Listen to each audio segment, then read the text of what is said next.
Taking a little bit now with everybody on Zoom. Welcome, everyone. Hey, this is Robin Nielsen for Hormone Breakthrough Wednesday. I'm super excited to be here with you. I have a very special guest today, and I always love to hear where you're joining in from. It's so cool to have women in this group from all over the world. It's super special. And I love the support that you all give each other. And I love your incredible questions. And I love that you're here, especially right now, looking for ways to take such good care of yourself. So today, my special guest is going to help us really with more tools to boost our immune system and just feel better and live healthier, happier lives. And so I would love to take a moment to read her bio and introduce her to you. Her name is Dr. Jessica Drummond, and she's the CEO of the Integrative Women's Health Institute and author of Outsmart, Endometriosis. She holds licenses in physical therapy and clinical nutrition and is a board-certified health coach. She has 20 years of experience working with women with chronic pelvic pain. She facilitates educational programs for women's health professionals in more than 60 countries globally and leads virtual wellness programs for people with endometriosis. Dr. Drummond lives and works with her husband and daughters between Houston, Texas, and Fairfield, Connecticut. So welcome, Jessica. Thanks so much, Robin. I'm so glad to be here. Yeah, so this is a really big topic, and before we get started on really pelvic pain and pelvic concerns for women, we're in an unprecedented time, right? And I would just love to get, maybe you could share with us your, top 3 tips to staying healthier right now. Yeah, so the challenge with the novel coronavirus, SARS-CoV-2, I believe is its official name, is that we don't have a lot of literature on how this virus truly functions. So we're taking a lot of leaps from other SARS viruses, from that are similar, other coronaviruses that are similar. But we do know that in every case of viral infection, the virus has to utilize the cellular mechanics of humans to proliferate. And so what we need to do is kind of cut it off at the pass. So the stronger and more versatile and more flexible that the immune health is, the stronger our body is able to fight it off. And so I think that's the most important thing. We're always talking about in my institute, setting a foundation of health, because we can do therapies, we can do, therapeutic supplemental interventions, we can do medical therapies, we can do physical therapies on top of that. But if we skip the foundation, none of it works as well. So the foundation is lots and lots of fruits and vegetables, especially vegetables, aiming for about 8 per day. Right now, mostly cooked, unless you have it in your backyard garden. Now's the perfect time to start planting a backyard garden. A lot of high quality protein, if we can get it, and well absorbed. So, some people have a little more time now, some people have less time, but sitting for meals, really slowing down, chewing, optimizing kind of the ability to absorb nutrients is key. And I would say the third thing is to just focus on keeping a nice rhythm. Everything is going to be unpredictable for the next 6, 8, 12 weeks or so before, depending on where you live. And so having light exposure during the day, having a relatively similar bedtime at night, keeping our nervous system nourished and calm, and getting a good night's sleep, those kinds of foundational things, good hydration is really so important right now. It's so important, especially if you have a chronic pain condition or an autoimmune condition. The healthier you are on that foundational level, the easier it is to weather anything. Yeah, so true. All those things that you shared are huge immune boosters. I mean, just sleep all by itself is like this, armor of protection, when you It get good is. restorative sleep. So, yeah, just the foundational basic things, that is, if you haven't shifted some of them, now is a great time, to Yeah. start. And even if you just pick one of the things that Jessica said, it'll have a huge impact. A huge Absolutely. impact. And, now most of us can't really go to restaurants anymore. There's not so much socializing. So here's your opportunity to cook at home, Yeah. to drink less alcohol, to, stop eating so much sugar, which is a little challenging when you're under stress. But think about how you can really learn to cook in a nutrient dense way. Like, adding lots of herbs and spices, and this is, like I said, great in general for the time we're in, but it's also really good if you're struggling with any kind of chronic pain or autoimmune condition, to learn how to cook with those culinary herbs and spices: oregano, rosemary, garlic, fennel, cinnamon, ginger. There are so many really powerful properties to using these kinds of things on a day in and day out basis. Mhm. Yeah, absolutely. And, YouTube is our friend now. You can just hop on there and take a cooking class or, do anything to, I actually, we live in a small house at the beach, and we have a little living room, and I moved all the furniture. I rolled back the carpet, and I made a little dance studio. Nice. Actually, it's So, been fun. We've been yeah. taking hip hop classes with my little daughter's teachers on Zoom, and normally I wouldn't go to her hip hop class, but it's in our living room now, so we're doing it together. It's actually really fun. That's so fun. I love that. Yeah, that's great. Okay, so let's dive to pelvic health for women, because it is a concern for most of us at one time or another in our lives. And yeah, I'd just love for you to share sort of just a general overview of the work you do, and tell us a little bit about pelvic health.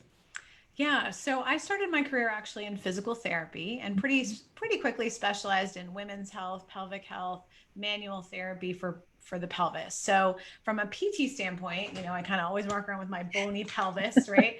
From a PT standpoint, it's like there are lots of muscles in the pelvic floor. The joints of the pelvis connect to the hips and the spine and the tailbone, and there are all these organs sitting in this pelvic cavity that are supported by a lot of muscle that you can see in there. So the organs are the bladder, the uterus and ovaries and fallopian tubes, and the rectum. And so the pelvis is a really important spot orthopedically for anyone who has hip pain, back pain, abdominal pain, bladder issues, constipation, or fecal incontinence. And so, from a kind of biomechanical standpoint, that's how I first started working with people with endometriosis and pelvic pain. Because endometriosis, just to kind of give you a quick overview of what that is a condition where cells that are kind of like the lining of the uterus grow outside of the uterus. So they're not exactly the same, and it's not exactly cancer. It's aberrant cells that are growing in the wrong place, essentially on the outside of ovaries, on the outside of the uterus, on fallopian tubes, on the bowel, on the small intestine, sometimes in C-section scars, sometimes on the lung, sometimes on the knee. It can be far and wide from where the uterus is. And it's similar to cancer in that these cells can grow and proliferate, and there's various different types of lesions. And it's made worse in two ways. One is with inflammation, and it sort of causes inflammation. So there's this feed forward loop. And autoimmunity. So when these lesions are taken out surgically, the autoantibodies tend to lower. There's a genetic component. This runs in families. So if a lot of women in the family had period pain, it's actually the number one cause for girls to miss middle or high school. Wow. And so you'll have heard a lot of stories in the family. Oh, welcome to puberty. This is what it is, because it can be kind of normalized in that context, because a lot of women have had really intensely painful periods, possibly infertility, or fertility struggles, history of hysterectomy, because that was kind of a treatment at the time, although it doesn't really work because by definition, the lesions are outside of the uterus. So when all of that kind of stuff shows up in the history and there's a lot of pelvic pain, whether it's with the period or at other times, and very commonly we see digestive issues because, the lesions can grow on the intestines, but also there's a lot of inflammatory issues, autoimmune issues. So we see a lot of constipation and things like that. So it's a complicated syndrome. And the way that I kind of transitioned from just looking at it biomechanically to also looking at it biochemically, like how does our nutrition impact this pain? How does our lifestyle impact this pain? Is because I personally got sick after the birth of my first daughter with some hormonal issues. It was actually probably a viral reactivation of Epstein-Barr, which I was able to heal through the discovery of functional medicine, functional nutrition. So now when I see patients with pelvic pain, I take a really wide view. What's going on mechanically, what's going on in the immune health, what's going on in digestive health, what's going on in the nervous system, where the pain signaling occurs, and how can we improve kind of what we just talked about? How can we optimize each of those systems so that all these root causes can be decreased? Yeah, so it's complicated. I mean, it's similar in complication to maybe polycystic ovary syndrome, with True. with so many factors, and it's crazy, that this tissue can potentially grow everywhere and impact so much of our body. Yeah. And I heard you say, that there is an autoimmune component. So can you talk a little bit about that? And then I'd also love for you to share, there's a triad of symptoms that kind of maybe define those who might have endometriosis and just don't know it. And then also, who is most at risk? Absolutely. So who's most at risk is it's a genetic disorder that essentially begins at birth. So normally the symptoms don't express until at least pre-puberty or puberty, but it's anyone who this is running in their family is most at risk. It's 1 in 10 women or people with uteruses. There are male transgender males that do have this, across the globe. And then you were talking about, so there's this autoimmune component. And so from my perspective, what we do then is, we know that the barrier between the digestive system and the immune system, the healthier that is, the lower the autoimmune expression, right? And so we want to lower inflammation too, so the immune system will be more coordinated. So there's 2 things we do. We work on digestion, digestive function, focus on a very anti-inflammatory food plan, and a lot of times kind of even leaning in the direction of autoimmune paleo, like taking out things that tend to irritate the immune system while we're trying to heal the lining of the small intestine. So things like beans or grains, at least in high amounts. But the most important things to kind of take the pressure off that digestive and immune system are sugar, gluten and dairy, pretty commonly irritating, stress, undertraining or overtraining, lack of support. So we have to really look at this globally. And to me, an autoimmune condition energetically in the pelvis really shows me there's some level of stressor that's not being well addressed, whether that's a chemical stressor like eating a lot of sugar or, eating a lot of foods that are irritating the lining of the small intestine, or very commonly I see low stomach acid. So the inability to really break down food, or people that are eating like on the run, right? Can't chew adequately to really absorb the nutrients, because you can be eating a great food plan, but you can't very well absorb nutrients. That makes it tougher. And then you were talking about PCOS, and I think there's one thing that's really interesting about the intersection between PCOS, polycystic ovary syndrome, and endometriosis.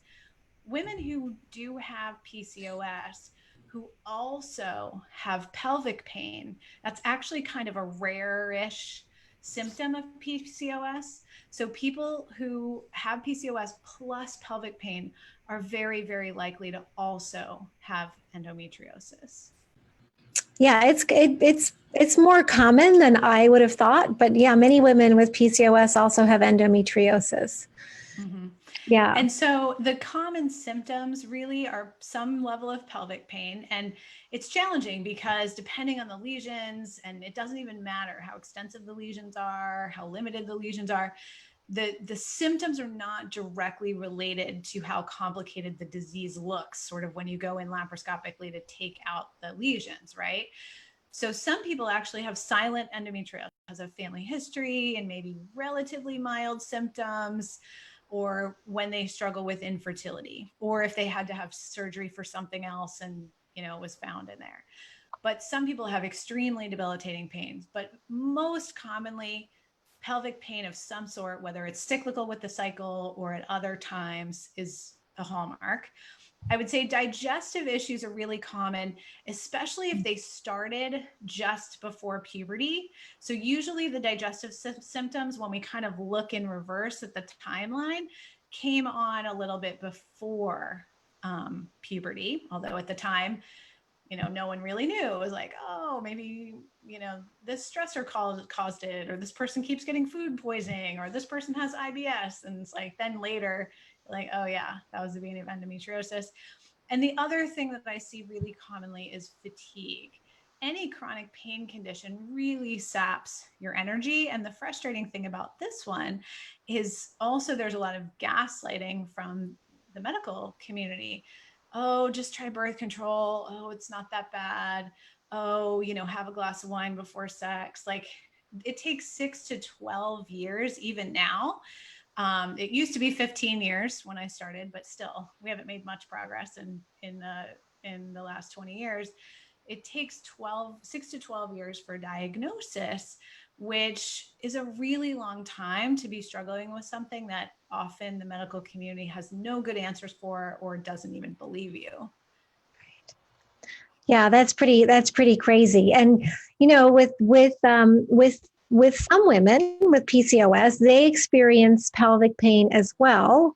They may or may not have endometriosis, and a lot of times it's blamed on, a ruptured cyst or, something like that. Is there any way for women to tell the difference? Unfortunately, the only way to diagnose endometriosis is with a skilled laparoscopic surgery. And there aren't that many people globally who are really good at this because unfortunately, the way the codes are written for the physicians, kind of just doing a little simple laparoscopic surgery and looking around and burning off something here or there is reimbursed at the exact same level as an intensive excision surgery where they really cut out the lesions from the root. They bring in a general surgeon in case there's any bowel involvement, something that could take all day. And so the people who really specialize in this basically only do this, and they don't, deliver babies and do other things as well. They focus on, pelvic laparoscopic surgeries. Now, sometimes you can see endometriosis lesions on imaging, which would show you that you do have it, but you can't rule it out by imaging. So you might not see anything on imaging, but a person could still be dealing with this. Yeah. So there's a triad of symptoms with endometriosis, right? Do you want to share, what those are, because they really overlap, with PCOS.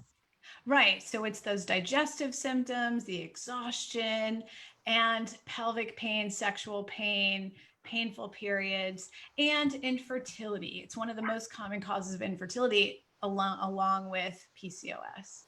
Yeah. And is it right they tend to have, so I don't know a lot about endometriosis. I don't really work with women with endometriosis, although I had a client who had PCOS and endometriosis. Yeah. And some of the risk factors, you had said heredity, and then women with menstrual cycles that are shorter in time between that longer. Can be, I would say, irregular menstrual cycles in general heavy menstrual cycle. So another cause of fatigue can be just anemia. So heavy and irregular menstrual cycles are pretty common. Yeah, that makes a lot of sense. So, so I want to go back to the autoimmune part because we talked about that a little bit, and it's interesting because there is quite a bit of discussion about autoimmunity with PCOS as well, and it makes so much sense because so many women, with these conditions, also have Hashimoto's, right, which is an autoimmune thyroid condition. So, once you get one autoimmune condition, it's easy to get another or have it, morph because your body's attacking itself, right? So what is the autoimmune part of endometriosis? Are these cells growing as a result of antibodies, or what does that look like? Well, no, but it does change the immune system. So we do see autoantibodies even to cells that are similar to the lining of the uterus, but also there's a lot of comorbidity with other autoimmune diseases. So just what you were saying, like a lot of Hashimoto's, a lot of subclinical, like positive ANA, but no lupus, not yet, preclinical, let's say, overlap with RA and other autoimmune diseases, or just, as I said, preclinical positive autoantibodies sort of generally. And what's fascinating, I just saw a study presented at the last Endometriosis Summit by Dr. Braverman and Vidali here in New York, New Jersey area. They found, and I've been sending a number of patients for years to see physicians who do, instead of reproductive endocrinology, reproductive immunology. Because what they're finding is we know there's this window of better fertility after they take out the lesions by excision surgery. And what this study has shown us is that when they do that, there's also a window where these autoantibodies drop about 6 to 12 months post-surgically and maybe longer. And so that is a prime time for people who are struggling with infertility to get pregnant, because we're now not having the immune system sort of primed to attack the fetus. And then in my practice for years, what we've been focusing on is an autoimmune food plan to, again, quiet the immune system from hyper responding. And the problem is that these lesions are sort of allowed to proliferate by the immune system. So it's not super efficient at, say, cleaning up the lesions. So there's this cancerous like look to it from a functional nutrition standpoint. And then the immune system is also proliferating autoantibodies and inflammatory cytokines. So it's just a very uncoordinated immune response. Yeah. So let's talk about some of the symptoms. One of them is painful intercourse. Absolutely. So that can be kind of mechanical, where just because there's a lot going on in the pelvis and pain with cycles and pain with lesions, those muscles that I was talking about can be very tense and tight. And, essentially just like if, some people's Achilles heel is like their neck and shoulders, and, always need to kind of massage out those muscles. Same thing can happen in the pelvis. And so we can do manual physical therapy to the pelvic floor to relax the muscles of the pelvic floor. We can do breath work and down training, and patients themselves can use things like this therapeutic wand to just kind of gently massage I'll show you this real quick. Oh, this sounds exciting. A therapeutic wand. Yeah, so it's cool. A pelvic wand. Intercourse is one version of it.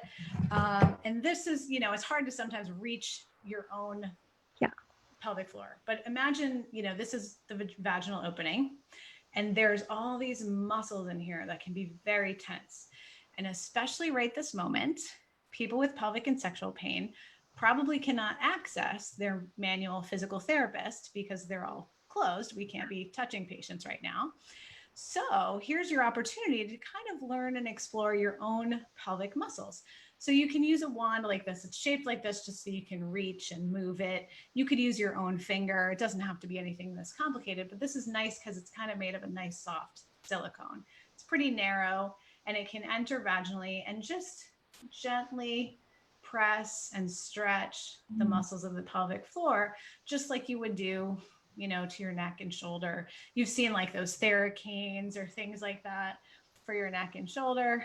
Same idea for the pelvic floor. And they even have one that has a little vibration on it to kind of help relax the muscles. Because a lot of people, in fact, when pelvic pain was first described, it was actually described in a book by a man who called it headache in the pelvis. And that is pelvic floor dysfunction. It's the muscles of the pelvic floor tensed up due to any number of things: stress, you know, history of sexual assault, sexual abuse, endometriosis, other pelvic health conditions. So relaxing the muscles of the pelvic floor is sort of the first step in relieving that sexual pain. The other thing we can do is sometimes the lesions are located in such a spot that deep intercourse can like hit them behind the uterus and or behind the vagina and cervix. There's a thing called the pouch of Douglas, which there's a common place for the endometriosis lesions to grow. So there's a woman who used to be a pelvic pain patient. Her name is Emily. I'm blanking on her last name, but the company is called O-Nut. And they have a device that unfortunately I don't have right here on my desk. I have lots of pelvic toys everywhere, but I don't have that one right here, that allows someone to have intercourse. And then this, it's like a set of donut-like rings that goes on the penetrating partner, and it allows for intercourse to be less deep. So either changing positions or using something like the O-Nut can minimize that structural irritation if there's pain with deeper intercourse. And then of course, there's the biochemical. So is the pelvic area nourished very well? Is it moist? Is it, you know, are you getting good nutrition, good blood flow, good nervous flow? And that's where, and also in the brain, is there enough neurotransmitters to be calm and relaxed and comfortable? And so that is about eating and absorbing high quality proteins, eating and absorbing, you know, vitamins and minerals, and having those circulating well so that the endocrine system, the hormone system, can stay healthy. And then we can stay lubricated and, you know, relieve symptoms of things like vaginal atrophy, because sometimes the only treatment that people are given is hormonal birth control or some kind of estrogen suppressant. And that, of course, leads to vulvovaginal atrophy, vulvodynia, and any number of things that can increase vaginal pain during intercourse. You're answering a lot of the questions that my community has, so it's so great. Oh, good, good. That was so great. Yeah, so there is poor estrogen gets such a bad rap, doesn't it? It does. Because, you know, I see these two words together all the time. I have estrogen dominance. And that can happen for a number of reasons. Meaning it's quite possible that your estrogen is not too high. What's True. more possible, right, is that your progesterone is too low in relation to your estrogen. So I just want to give some love on estrogen right now, because it's so important for so many things, not just vaginal integrity, but also for our brain and for our bones and for a lot of things. So let's just give love to estrogen for a minute. And then Jessica, I'd love for you to talk about those two words, estrogen dominance. Yes. So the original kind of therapeutic options for treating endometriosis was essentially to suppress estrogen, put someone in chemical menopause. And even if they were 17, 19 years old. And in 2018, some useful data came out of Belgium that the lesions, what was once thought that most of the lesions are sort of fed by estrogen, sort of like how some breast cancers can be quote unquote fed by estrogen with upregulation of estrogen receptors. But this histology data showed that that's not really true, that part of the time there are upregulated estrogen receptors, part of the time it's upregulated progesterone receptors, and part of the time it's both, and part of the time it's neither. And these different lesions can actually also even be within the same woman. So that's why only about 30% of the women and 30% of the time does estrogen suppression really control symptoms. And there's no way to really test that in advance. You sort of just try the medication and see if it improves things. And, you know, trying hormonal birth control is a reasonable thing to do while we're still exploring the root cause for a short period of time. But to just sort of band-aid over a bullet hole is not really a good long-term strategy. Instead, what happens is, you know, if the hormonal birth control helps, which suppresses estrogen, then women are just left on it for decades, you know, starting when they're 25 to maybe when they want to get pregnant or when they're 15 to when they want to get pregnant at 35. And then they struggle with infertility and the rebound effects of coming off hormonal birth control. So, and the other drugs are even more intense, things like Lupron, which have huge long-term debilitating side effects. So we don't want to get rid of all the estrogen. Now, we do want to keep estrogen and progesterone relatively in balance because of exactly what you said. These factors are not the number one sort of be all end all in endometriosis, but they are important to menstrual health, to brain health, to cardiovascular health, to bone health, especially in those teenage years and actually all through the premenopausal years. We want to make sure these hormones are circulating. It's the key to lifelong longevity. So now what we don't want to do generally in endometriosis is try to really increase estrogen. So for example, I almost never would support someone with endometriosis with like maca, right? I might do something, maca is an herb or a vegetable really that can kind of help support estrogen. Sometimes even things like flax seeds and chia seeds can make the symptoms worse because those are phytoestrogens. Sometimes they help. Genetically, there's some variability there because those plant estrogens are generally weaker estrogens. So for some people, that's helpful. But there are two things we want to make sure are functioning really well. So estrogen metabolism is normal, and that is healthy liver function. So lots of leafy greens, broccoli sprouts, that sort of thing, and healthy pooping, basically. Good bowel movements, because otherwise estrogen, especially exogenous estrogen, the more toxic kind of environmental estrogens, keep recirculating. And as you said, it's also very common to have low progesterone, which happens usually for two reasons in my experience. One is a really exhausted, stress resilient system. So like the hypothalamic pituitary adrenal axis, right? People who are fatigued, people who have insomnia, people who have low stress resilience, they very often have low progesterone as well, because the entire endocrine system is sort of running on fumes. And then the second thing is just lack of raw materials, not enough fat. Sometimes things like chaste tree vitex can be helpful to improve progesterone levels relative to estrogen. But as you said, for endometriosis, I'm not trying to deplete either one. I'm trying to just normalize them so that we can focus on general endocrine health of the entire body. Yeah, that's why I love you. Just good, healthy balance and really like figuring out what those hormone deal breakers are. Like, what are those things that are, keeping you from making, balanced sex hormones, right? Because our sex hormones are so downstream from, Right. Cortisol and insulin and the hormones that, we need to keep us alive.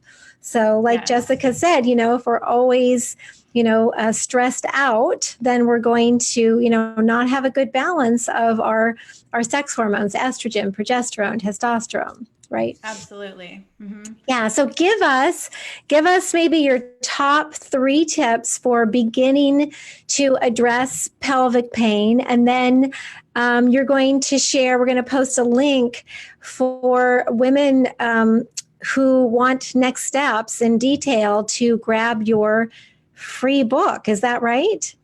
Yes, Yeah. absolutely. So ideally, if you're struggling with pelvic pain, you have, especially if you think it might be endometriosis. If it's not, that's fine too. But if it might be endometriosis, there are kind of three key people you want on your team. Someone who's skilled in endometriosis excision surgery, just to have a consultation with, just talk to them, see if surgery is even a reasonable option. And I always like to put that on the table up front, because even though from in kind of using integrative medical perspectives, we can really reduce, if not completely eliminate, the symptoms, sometimes that doesn't improve fertility. So I want people as early as possible to make sure they're at least consulting with an endometriosis excision surgery to just explore fertility preservation. Then the second two people you want on your team is a pelvic health physical therapist, and or right now doing some online programs for pelvic floor muscle relaxation. Tons of pelvic floor physical therapists are doing telehealth. We're doing telehealth now in the states where we're licensed. And then the third thing is nutritionally. So that's where our clinic really specializes. We work nutritionally with people around the world with pelvic pain, all kinds of pelvic pain, vulvovaginal dryness, vulvar pain, sexual pain, bladder pain, all of it. And the thing that I would focus on regarding pain syndromes in the pelvis is, one, are you nourishing?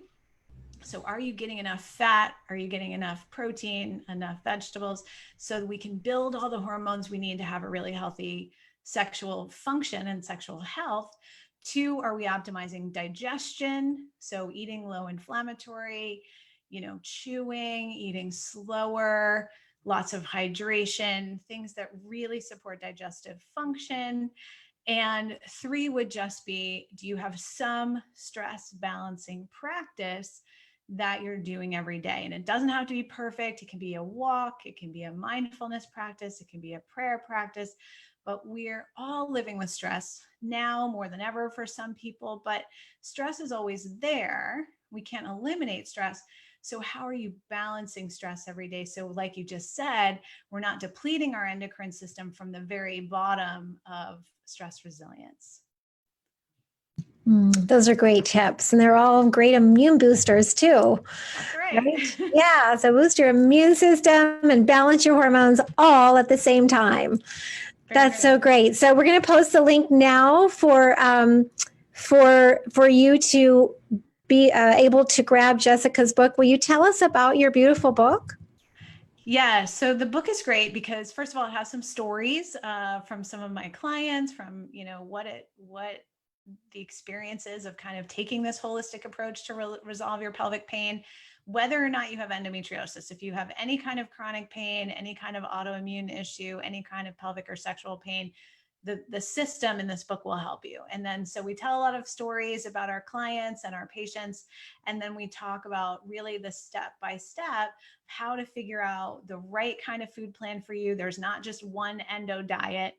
It's very individualized, and we walk you through how to do that, and just really supportive with how to build that, how to look at this as from an integrative approach, so you can really get complete root cause healing, not just band-aid the symptoms. That's fantastic.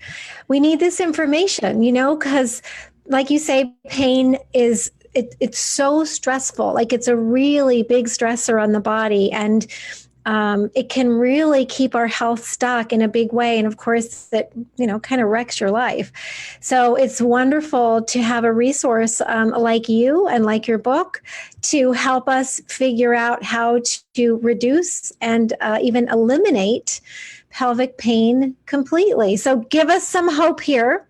Tell us that Absolutely. women you've worked with have seen really great results. Oh, 100%. I mean, I've literally been doing this for more than 20 years, and, tens of thousands of women. And in every case, I mean, I really can't think of a case where things don't improve, at least some.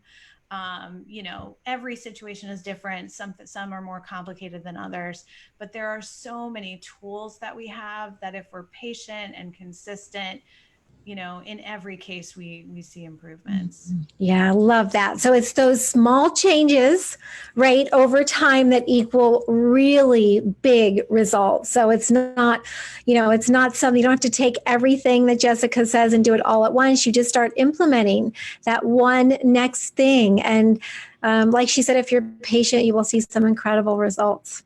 Absolutely. Thank you so much for being on with us today. Thanks so much for having me. It's been my pleasure. Yeah, this is a great time for us to, like Jessica said, cook for ourselves and even just really start to give ourselves way more self-care and just, way more self-love. So post your questions here, post your comments here. It's so wonderful to be here with you today. And thank you again, Jessica, so much for being here and sharing your wisdom. Thank you. Bye, everyone.